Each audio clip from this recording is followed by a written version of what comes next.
Do you know what I learned today? What, girl? The plural of Bigfoot is big feet. I spent a lot of time on Reddit researching Bigfoot, and all of these squatchers are using the plural big feet. It's good to learn something new every day, girl. You're never too old, you know? God, I love my job.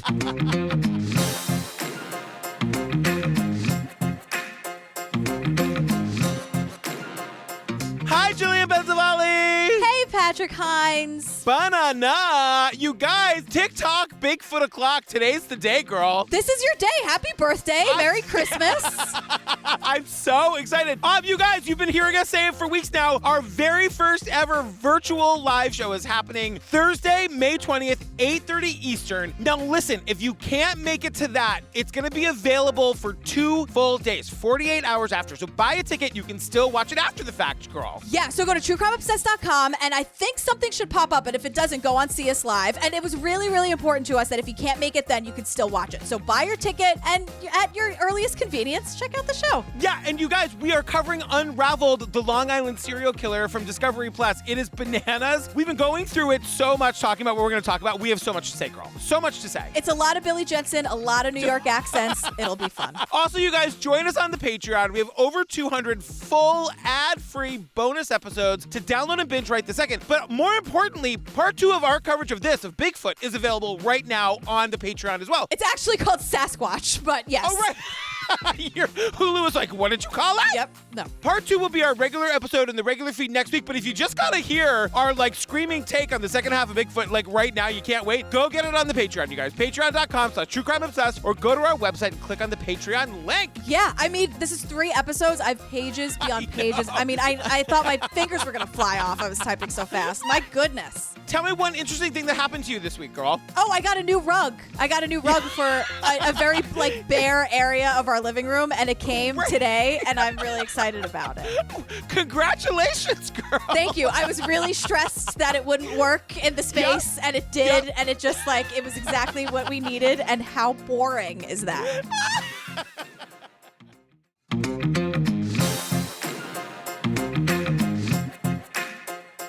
All right, girl. What are we talking? Can I tell the people what we're talking about today? Look, Merry Christmas. Here we are. This is your day. Oh my God. You guys, we're talking about Sasquatch from Hulu. It's 3 episodes. We're going to cut it in half. We're going to do our first episode today. It's what you're listening to right now. And part 2 is available right now and ad-free at the $5 level on Patreon. And it will be our regular episode next week. But I don't know if everybody knows how obsessed I am with Bigfoot. I don't know if everyone knows. I mean, they should know by now. But if they're just joining us, why don't you tell them a little bit about your feelings about Bigfoot and Sasquatch? Let me just say this. Whenever an interviewer asks us, what was the case that got us started into true crime, I always say it wasn't a murder case. It was the nerdy Bigfoot stuff. I was so obsessed with Bigfoot, the Bermuda Triangle, and all of that when I was a kid. And that naturally led into true crime. But Bigfoot's my girl. Frankly, I don't like the way they talk about her in this series. Well, are you 100% she is real and she lives in California?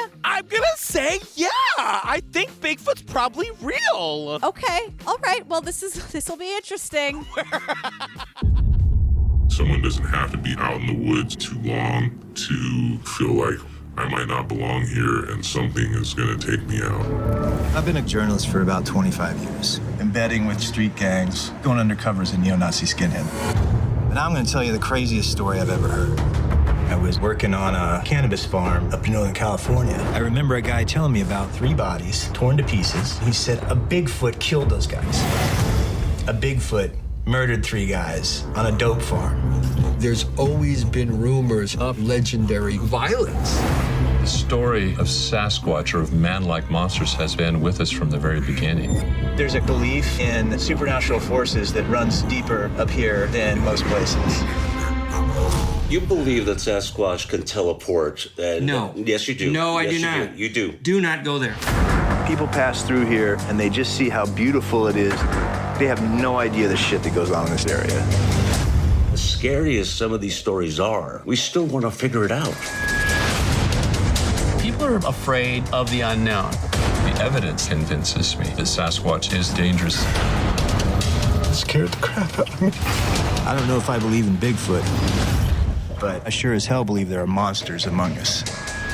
So, girl, we open with a man. He's an investigation journalist. His name is David Holthouse. What a name, girl. It's a great name. I like Dave. He's been through a ton of shit, but he's also like a cool guy. I like him. I liked his vibe. Don't end up being garbage down the line, Dave, but because I like you. I know. I will say, he starts telling us about the summer of 93 when he was like either living on or working at some like pot farm. He was visiting a good buddy of his. Like that's how he's just like going to visit there. So that's where I was going with this, because we see a flashback photo of him and his good buddy. The good buddy's eyes are blacked out, so we can't. For some reason, you guys, everyone is still really afraid of getting busted being associated with marijuana. Isn't it legal everywhere? What's the deal? Well, I think as we learn in these 3 episodes, it's a lot more than the weed. Totally. Right? But I want to say, while we're looking at this photo, David back in the day has my fucking dream hair. It's this like long flowing Liv Tyler locks. Yeah. I was just, and he still has it to this day. The guy's never gotten a haircut in his life, girl. But he tells us the story. It was an actual dark and stormy night. The drive up 101 to Mendocino, I remember it was really foggy and it was raining hard. And it would continue to rain almost nonstop for my entire time in Mendocino. Like just constant, hard driving, cold rain.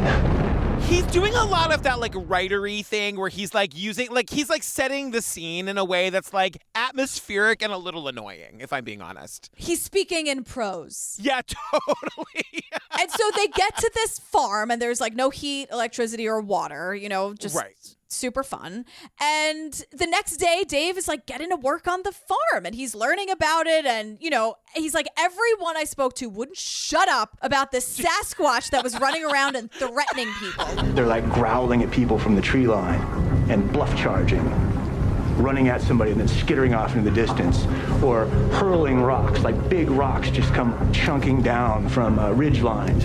In Dave's retelling, everyone has seen the Sasquatch running around threatening. And I love the idea that the Sasquatch is like, I'm going to kick your fucking ass, girl. Like, that's the kind of threatening. And David's like, sometimes it was a Sasquatch, sometimes it was a tribe. Like, all of these stories varied. And the whole thing is like, they're mad that all these pot farms are in Bigfoot territory. Like, they're totally cognizant of what is happening and they're angry at these people. Because what's happening is these people, it's the 90s, right? It's the war on drugs. It's like even pot is still super illegal. We're going to learn the origin story of how all these people ended up in this like really remote region of California. But what's happening is like they are trying to find areas of the wilderness where they can sort of grow pot unencumbered. And frankly, it's encroaching on Bigfoot's territory, girl. I'd be mad too. Right. And then Dave goes, and that's when things got even a little weirder.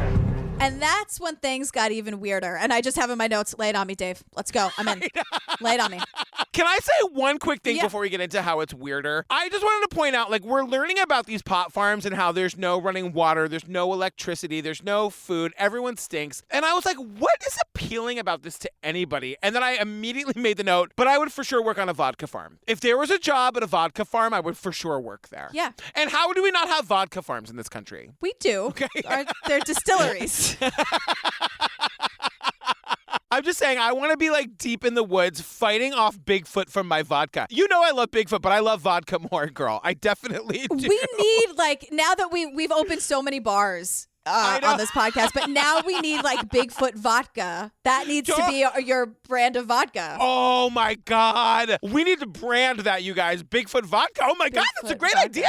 Right? Oh my God. Don't steal it, everybody. TM. Right. So Dave is like, we're hanging out at the house now of the owner of this farm or whatever. And he's like, we're just like sitting there, like smoking whatever. And some dude, like 20 minutes later, these 2 dudes show up and like bust into the house, and one of them is losing his shit. Yeah. And so Dave goes, His eyes are like the eyes of a panicked horse. They're rolling around. I was sketched out enough by this guy's presence that I was just kind of trying to become one with the couch.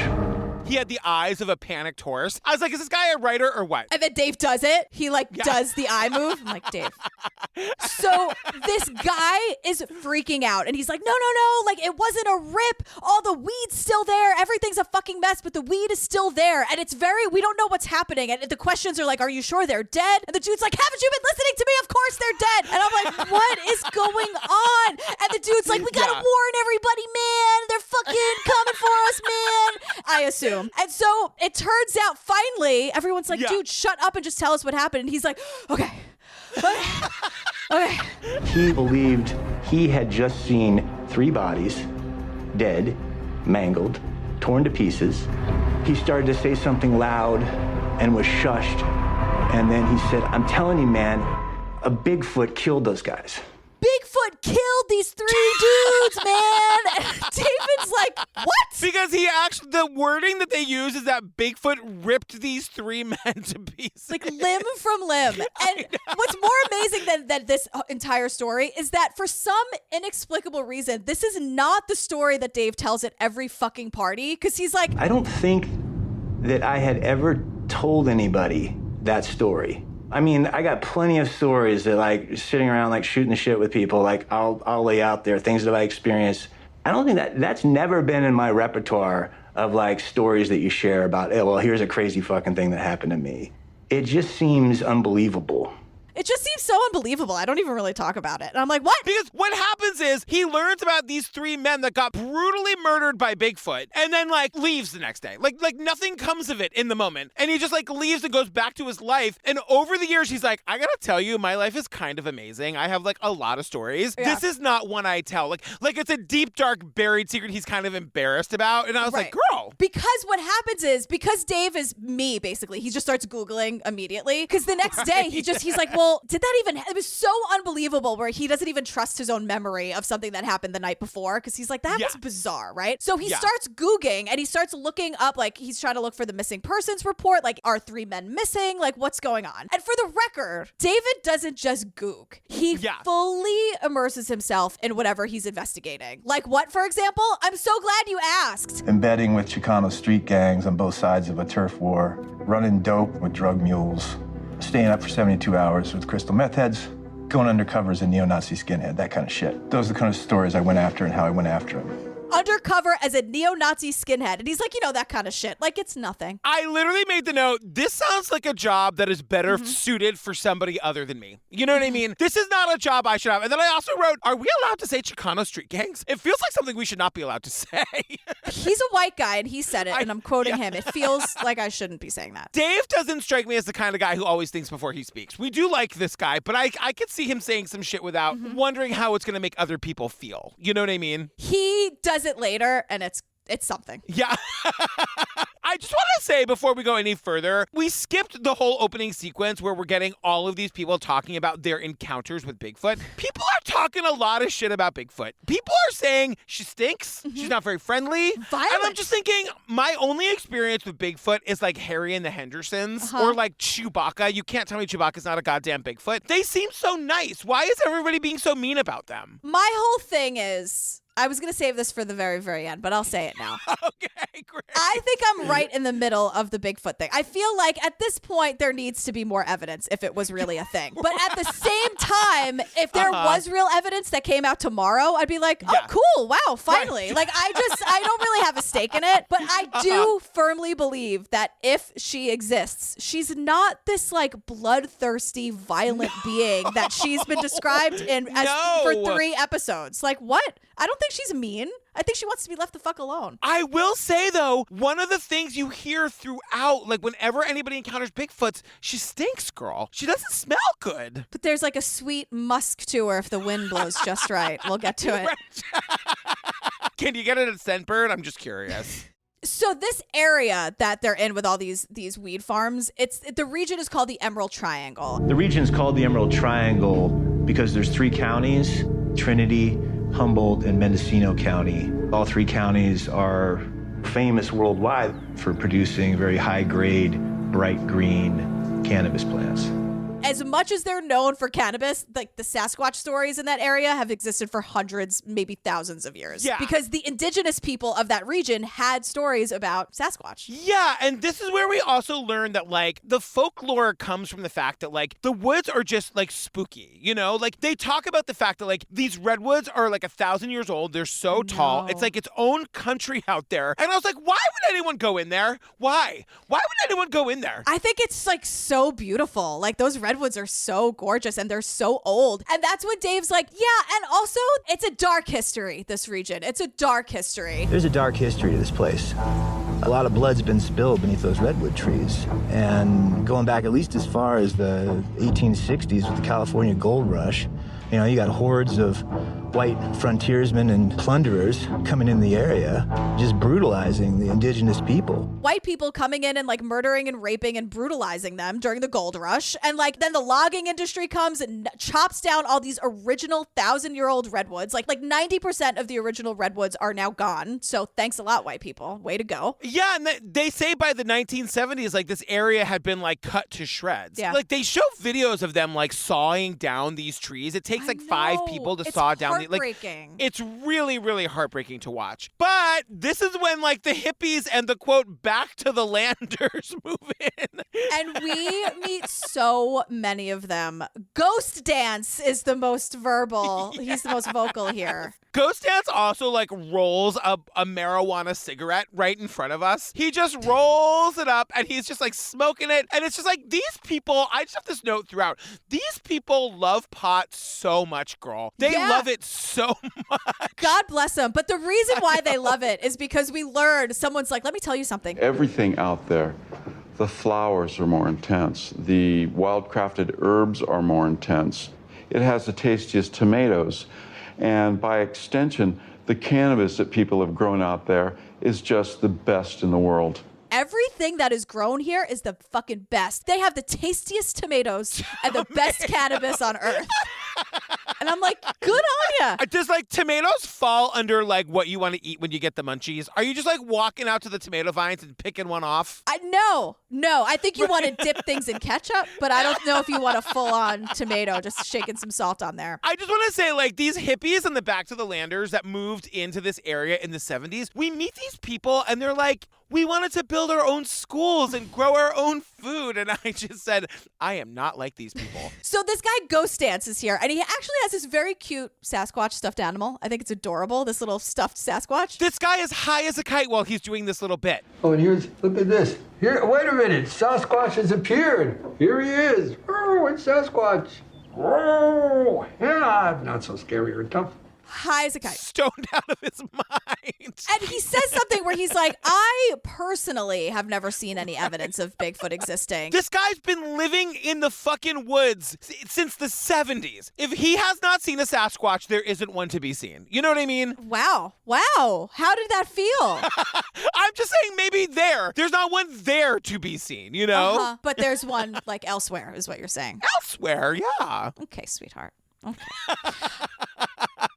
What happened was these dummies all moved into the woods thinking they were just gonna, like, live off the land and, like, eat squirrels and whatever. But they realized that, like, they do need to make money. They've got to build a school and they've got to, like, keep that one kerosene lamp in kerosene. So they need money, and they realize, like, the best way and the easiest way for them to do it is to start growing pot out there. Yeah. And so now we're back to Dave, our investigative reporter, and he's just trying to track down everyone who grew weed in that area in the 90s because he wants to get to the bottom of this crazy story. So we hear all the phone calls, and one guy is like, no, you have the wrong number, my friend. I'm not a Bigfoot guy. I am a UFO guy. Oh, boy. That's the funniest thing I've ever heard. So, no, but, you know, I'm very much interested in the UFO subject, and you may know that the Navy has come out with statements that... Have you heard about the stuff with the Navy and the UFOs? And Dave looks at us and mouths, what? I know. And that's when I knew that Dave and I would be friends. I gotta say, though, all the way out there in the middle of the woods, I bet UFOs have done their thing out there, too. Yeah, for sure. Absolutely. Again, we are not alone. Are you a UFO person? We've discussed this at length. Yes. Yeah. I totally believe we are not the only living creatures in this universe. Absolutely not. Are you crazy? No. Have I told you about the simulation theory where none of us are real and like other people way in the future? Yes. It like occurs to me now. Sometimes I'm like looking out the window and I'm like, is that all real? Is none of it real? Well, for me, the simulation theory only occurs to me at the gym where I'm like, I don't want to lift that. And if I'm not even real, why am I doing it? Then what am I doing here? I know. Just one more thing about the Back to the Earthers who are all here. Like, they're all sitting down for this, like, Back to the Landers.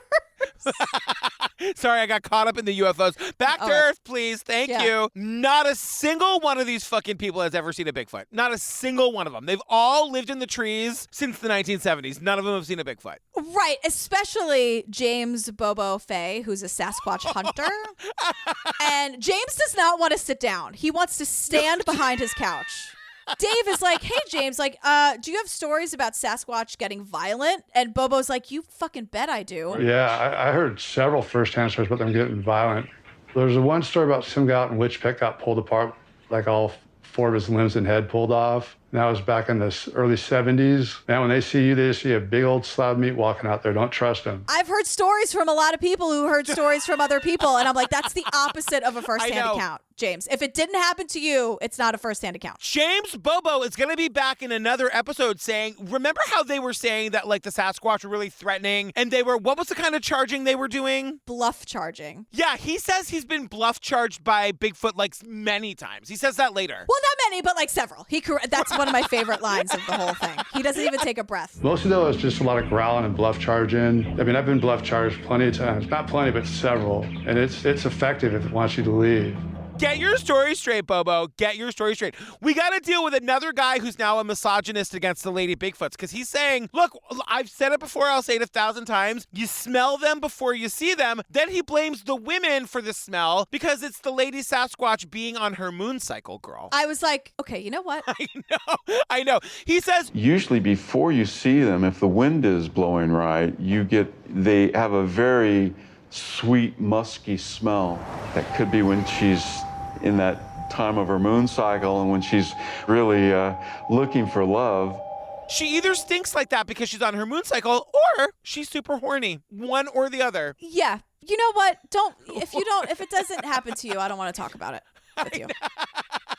Stop it. Totally fair. Leave me alone. So this area is like Sasquatch heavy, right? That's where they're like only in this California location or whatever. So like every good conspiracy theory, there's a video here, right? So this is like, so the Sasquatch idea has its own Zapruder film, essentially. It's called the Patterson-Gimlin film. Can I make one shameless plug for Strange and Unexplained? Yes. You guys, we are putting out, by the time you hear this, our episode on Bigfoot will be out, and 2/3 of the episode is all about, is this film real or not real? And it is like, the research on it is amazing, and the people are amazing, and like, I gotta tell you, this film has never been officially debunked. And we get really into why. It's really, really amazing. That's it. Stranger Unexplained, go download it and listen to the episode. That's all. Okay. It kind of gets debunked in this documentary, but you know. No, we debunk in the episode all the shit they try to, we reverse debunk it in our episode. You debunked or you debunked? Debunked is way more fun to say, but it's probably debunked. Or did you just bunk it? We unbunk or we rebunk. You know what I mean? Bunk. That's fun to say. Bunk. Totally. And so this Patterson-Gimlin film, Bob Gimlin is here. Yeah. He is just delightful. Oh my. Wait, you know this film, right? This is the most famous Bigfoot thing of all time. It's an Elf. They parody it in Elf. Yes, they When do. Buddy the Elf is like spotted in Central Park and he does that like very famous look back that the Bigfoot, it's been parodied to death. You've absolutely seen it. But yes, Bob Gimlin, he's a delight beyond words, is all I can say. Yeah. And he's like, so he's just saying. We rode every day, miles and miles and miles. The 20th day, it was about 2:00 in the afternoon.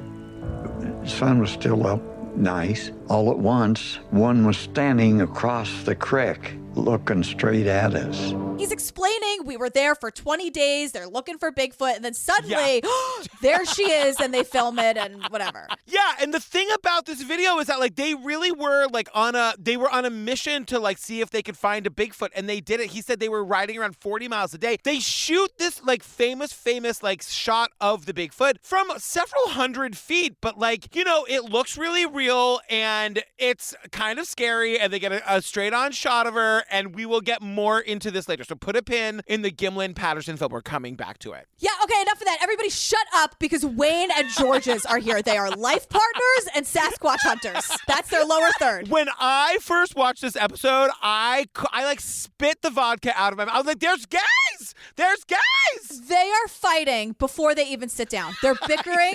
So they ask, like, where do you differ on your opinions when it comes to Sasquatch, right? George's comes for Wayne before the question is even finished being asked. Well, you believe that Sasquatch can teleport. And No. Yes, you do. No, I Yes, do you not. You do. Do not go there. And you believe that No. he can cloak and all that other fucking bullshit. No, I do not. Yes, you do. We've talked about this before. And you get it wrong. No, the only thing I believe... He's just a being. He's a blood and guts human being kind of creature. You believe they could be invisible and teleport and all that other bullshit. And he's like, I do not. He goes, oh, yes, you do. And then he goes, no, I do not, goddammit. And then he's like, yes, you do. Yes, you do. He's a being. He's a blood and guts type of human being. And I say, fellas, can we be in the middle here? Can we be in the middle?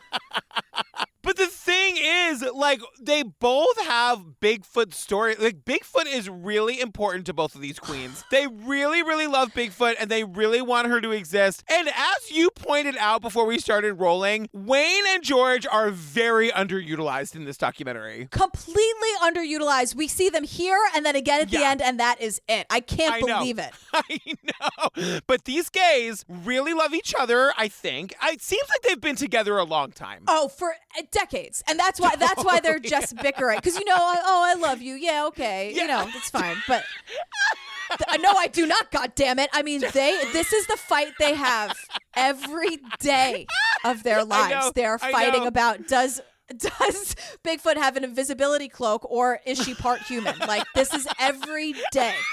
You can't take them anywhere. Even if you go out to dinner in a restaurant, it's like a table of 6. It will inevitably be invisibility cloak versus part human. Every time. And Wayne is really offended. It's like, George, I told you that in confidence that I thought that she was maybe wearing an invisibility cloak and might have magical powers. I told you that in confidence, George. No, too late. No, this is what we do. We debate this. Wait, but it's spelled George, but with an S. Do you pronounce that George or is it George's? Is it like, I think it's like a French thing. Okay. Georgeois. These guys are in their 50s if they're a day. I bet the sex is still amazing. That's all. I'm just going to leave you with that. I would like to take a hard left because we meet this guy, Jim Murphy. He's a wreck. This guy is a wreck. I'm worried about him. I'm truly worried about Jim. You guys, it's really true. This guy, Jim Murphy, he's a retired police officer. He does not subscribe to holding your emotions in. He really lets it all. Which is great. Like, whatever. Like, just fucking cry it out. But this guy, he has this story about Bigfoot that is so harrowing. Yeah. He can't talk about it without experiencing it again. This one particular night, I turned and I looked up the river, and all I could see was this, it's like a form. Sorry. He's shaking. He's crying. He could barely get a word out. I'm truly worried about him. He also talks shit, says... It stank, and it was just going through the water, and I couldn't figure out what that could have been. Then all of a sudden, see my hair standing up in my arms now. It's this scream, like a banshee. He's like, then I heard a scream like a banshee. I turned and I ran and I never looked back. And he's like, if I'd stuck around, I would not be alive to tell you the story. Jimothy, are you all right, sweetheart? I feel really bad. This guy, whatever he thinks he saw, it was a truly harrowing experience, the poor thing. My question is, if it wasn't a Bigfoot, what the fuck was it? You know what I mean? 100 other things.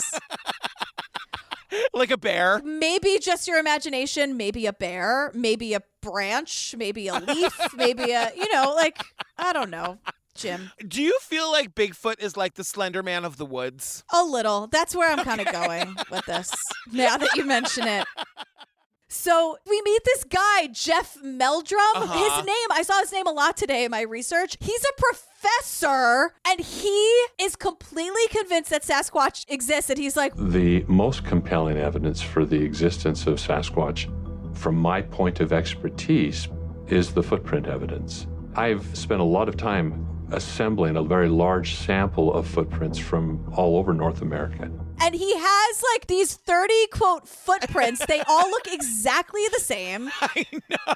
But what he's saying, and they don't ever really let him say his due here, because this goes back to the film, the Gimlin whatever film. Well, he is saying that like the thing about the footprints is that he's collected them from all over North America. And he's saying that like scientifically and anthropologically, the footprint casts that he has are too similar to be hoaxes. And this is what people point to in that film as well, that like if it were a man in a monkey suit, like the way his foot bends, you can actually see like in the film, apparently, you can see that the foot bends in a way that like a normal human foot doesn't bend, and also that like you wouldn't be able to see on like a costume, right? And also like the muscles in the back, the way she turns, like what happens to her shoulders and stuff. Like there is real anthropological evidence that that's a real creature. And he's just saying that like when we consider the odds that all these tracks are simply spurious hoaxes, it becomes incredible. How is it that these hoaxers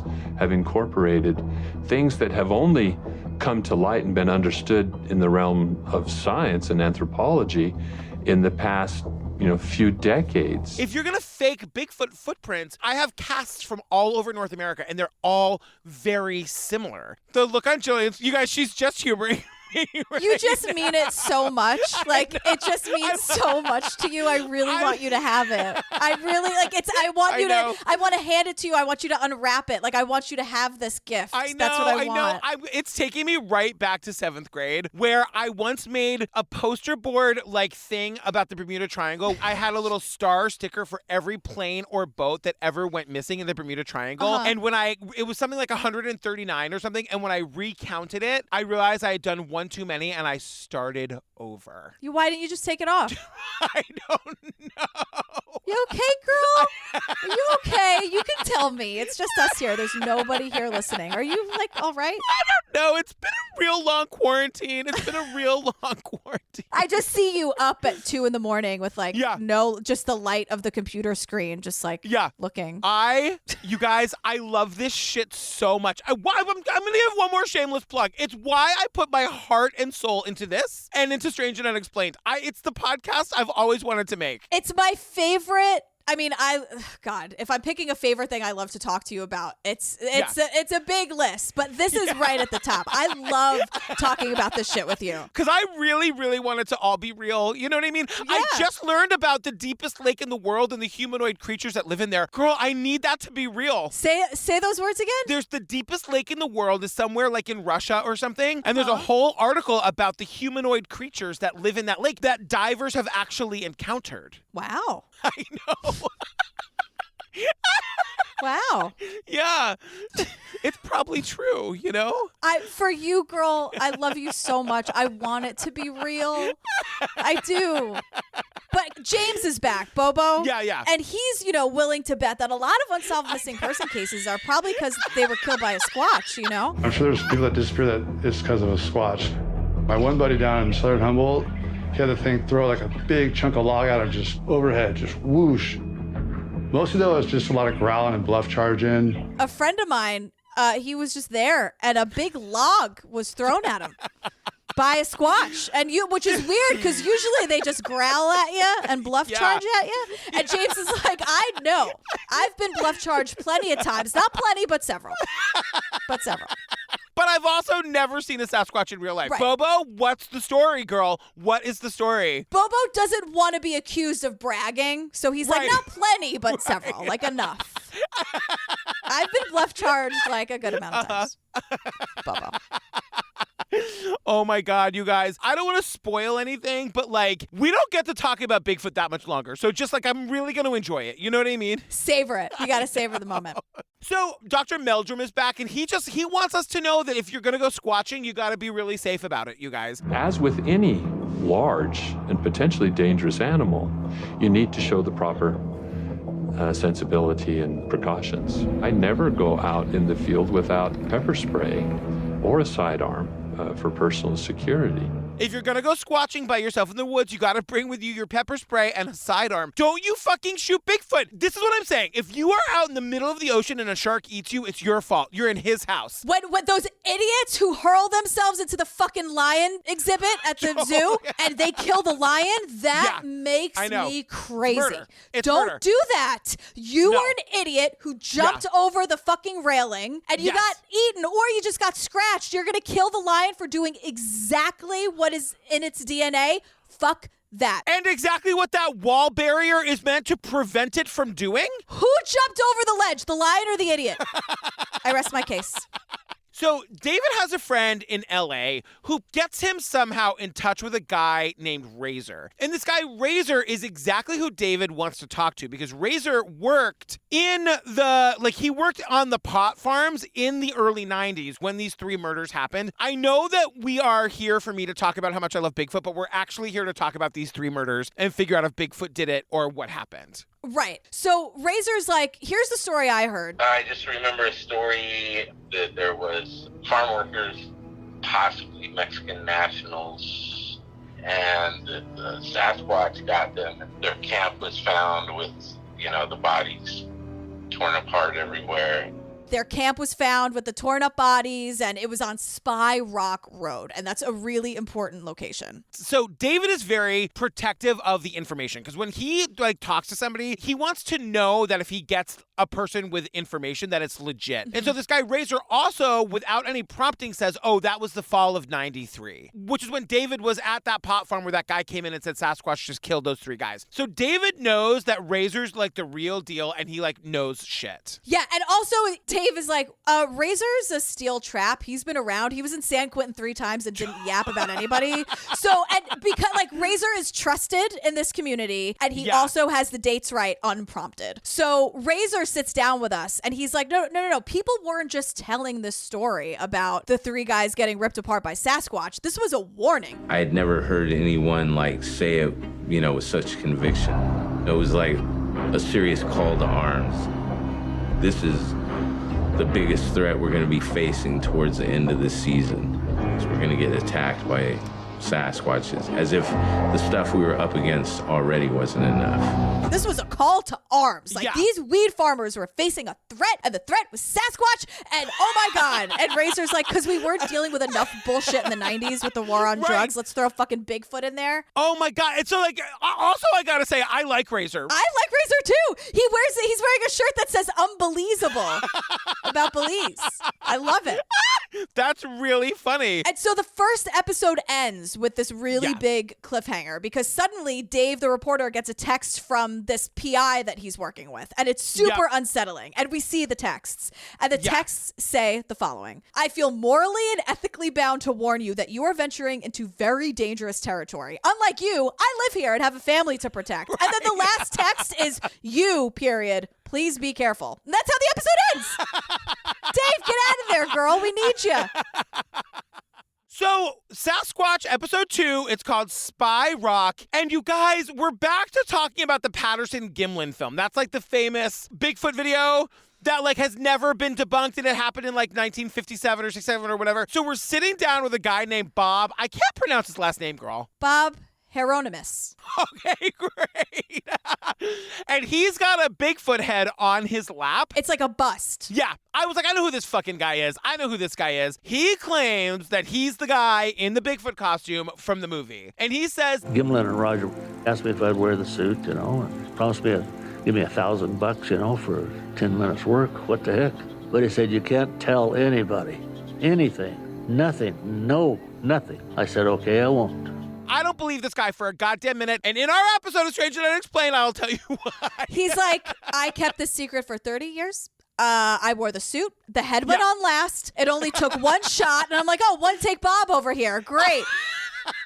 And then another Bob Gimlin of the Patterson-Gimlin film, he denies it up and down. He's like, this never happened. And Bob the hoaxer is like, look at that video again. You could see my wallet through the costume. I had my jeans on. Yeah. But Bob is like, look, he's like a super short guy, and he is. Look at this guy. He's totally short. Right. When you see the Bigfoot on the film, look, I will get all into this later. But when you see the Bigfoot on the film, the thing's enormous. Like, it's not him. It's not him. I don't believe him, girl. Do you believe him? Do you believe him? No. And I think he just wants to be famous. But wait. His wife is here. We don't see her. But it turns out that the Bobs are neighbors. So Bob, who made the movie, and Bob the hoaxer are fucking neighbors. And Gimlin is like... He's my neighbor, but I still wave at him when I go by. And the hoaxer's like, we don't wave. He doesn't even look at me. And off camera, the wife's like... He has waved at you. Yeah, he has waved a few times, but he won't look this way. Come on, honey. Yes, you do. Come on, honey. Sometimes you wave. And he's like, all right, fine, sometimes. How crazy is that like these two guys have been connected for like all these decades and they live down the street from each other? But Bob Gimlin is so delightful that he's not going to knock on the door and say, bitch, why are you going around and saying that I paid you when I didn't? He waves to him. Have a great day, Bob. Have fun. And so remember Spy Rock Road? I said that was important because it is. Yeah. So Dave's like, what was happening with the Mexican guys working on the weed farms and what was going on Spy Rock Road? Like we dive into what Razor told him. And Razor's like, I gotta tell you, man, like a lot of bad shit, like murders and stabbings. And he's like, the thing about being up there, you're so isolated. Like you're just so isolated up there. And then Ghost Dance comes back. Ghost Dance is sprinkled in perfectly here. Always high as a goddamn kite the whole time. Always. And Ghost Dance is like, You go up the mountain a little ways and it's the Hells Angels control that part of the mountain. So it's a rough and tumble mountain. It's a mountain where there's always been rumors that why everyone else was getting robbed and home invasions didn't go on up there because it was protected in a way by the locals. What are the Hells Angels again? Like, I thought they were city people. They're like a gang. I don't even want to say too much about it. Are they the ones that were like patrolling the subways? Is that them? No, that's the Guardian Angels. Now that I say it, I understand why you got confused. Yes, I was so confused.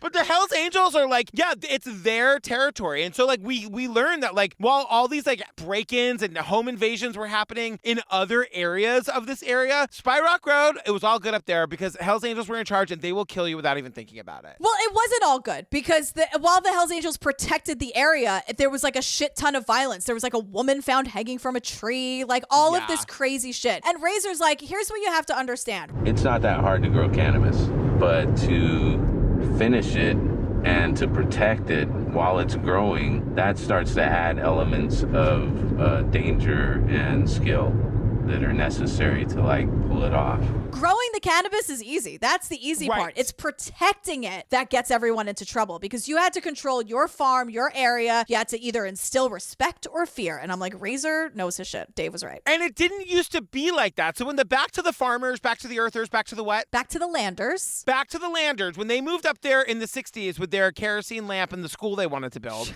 it was all free love and we're just making pot and we're making a lot of money selling the pot. But then, you guys, we've been over this in a million episodes, the war on drugs started. Right. And for some reason, like the state of California was, quote, hell-bent on eradicating the cannabis plant.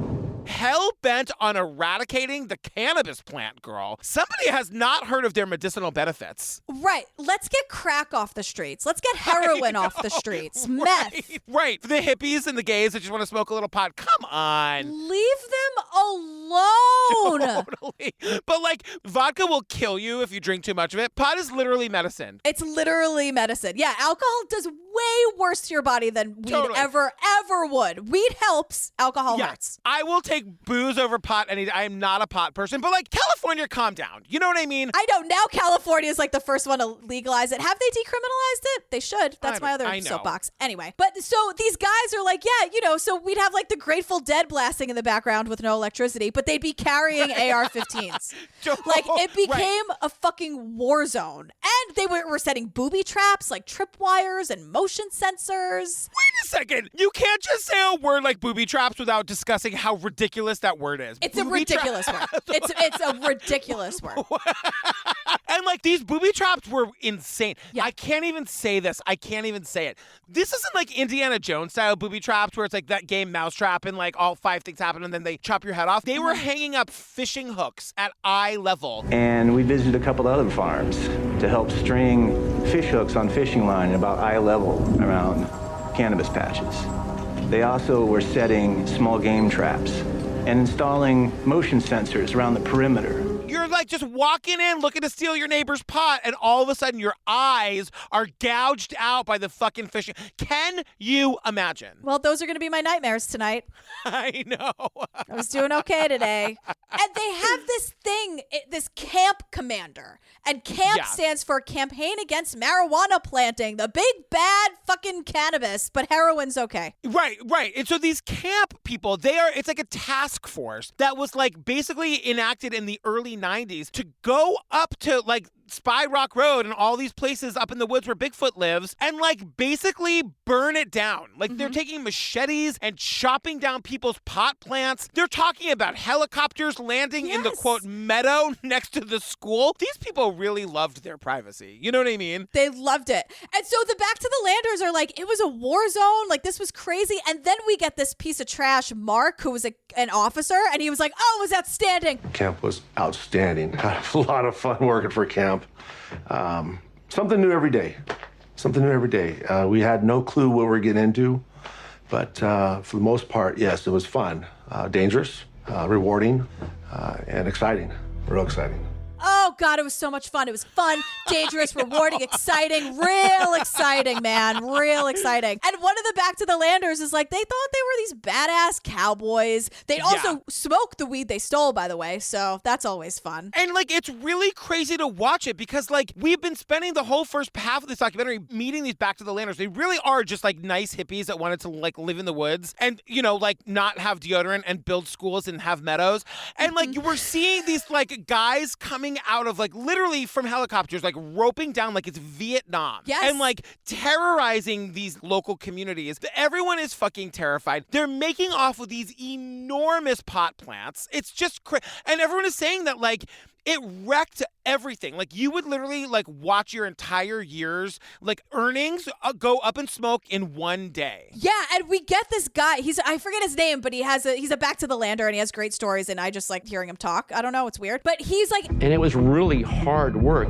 Back then, you had to carry everything on your back. You work all year long and they just swoop in and they take all your labor on all your effort and all your investment and you're fucked. It was real hard physical labor. I know it sounds funny, like, oh, just a bunch of hippies growing weed. Like, no, it took a lot of work and it was really good weed, as we know. And so that takes time and effort. And so after all of this, like they would just destroy it. And so after this happened, the weed prices skyrocketed and all of the farmers and the families got really, really protective because it was really valuable now. And so it had to be protected. And so people, like just people, not just these officers or these commanders or whatever, people would come and steal it. They would just like want to be robbing these weed farmers. And it's so crazy because these Back to the Landers that we've been talking to they're like these wholesome, sweet people.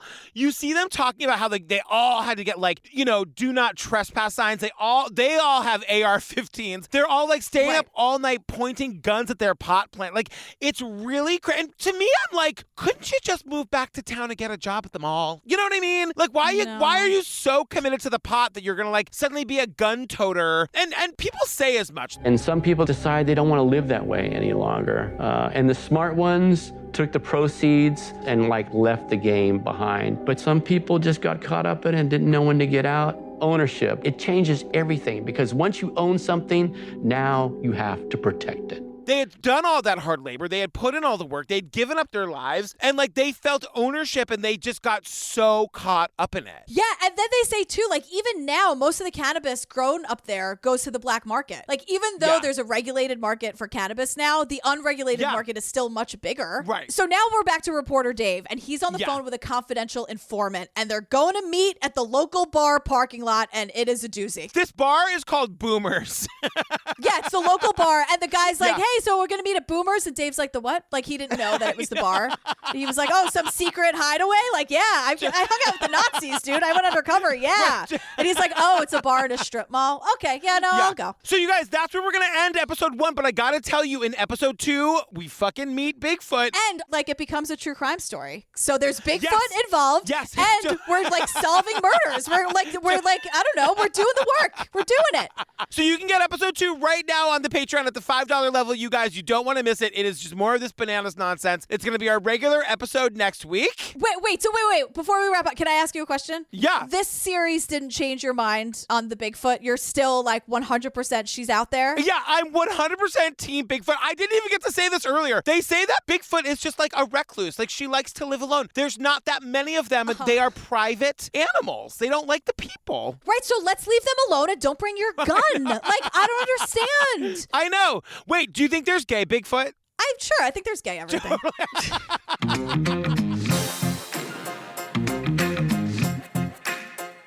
Oh, you guys, get episode 2 right now at the $5 level on the Patreon. That's where you can also find over 200 full ad-free bonus episodes to download and binge right this second, girl. Yeah, and head over to the Facebook group. I want to know what you think. Show me the evidence. Are there drone photos yet? Just let us know what you think. I want to see the evidence. True Crime Obsessed podcast discussion group. Also follow us on the Instagram. It's True Crime Obsessed podcast. We're on Twitter, aren't we? We're on Twitter at True Crime Obsessed. No ED. And don't forget, you guys, come see us live on May 20th, Thursday, May 20th at 8:30. We're covering Unraveled, the Long Island serial killer from Discovery Plus. We're gonna have special guests. We've been going over and over it. It is insane. We have so much to say. It is gonna be the funnest virtual event. So go to our website, truecrimeobsessed.com, and just click on the CS Live link. You can get your tickets there. Yeah, and it's gonna be available for 48 hours. So if you can't make it at 8:30 Eastern time, it's gonna be there for you. You can check in the next day, but only 48 hours. But we wanted to give you a window. We know you're busy. You got things to do. All right, we love you guys. We love you. See you soon. Bye. I feel like the gays and the Bigfoots would get along really well, don't you think?